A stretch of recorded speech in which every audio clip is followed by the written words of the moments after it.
Nakita niyo ba itsura noon? Parang hindi naliligo. Mukhang construction Itsura pa lang yun, worker. oo.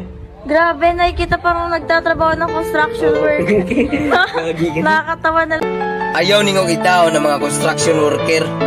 Kay wa mo kabalo kung isa lang gigian.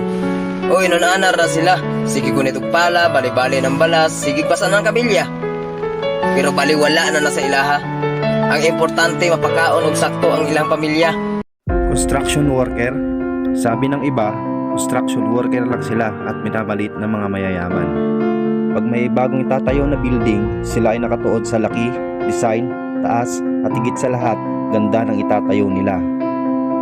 Sino bang mga construction worker? Sila lang naman po yung nakatapos ng elementarya at high school na may mababang uri ng pamumuhay kung ituring ng ilan. Sila yung nagtatrabaho sa ilalim ng tirik na araw o sa matataas at malalaki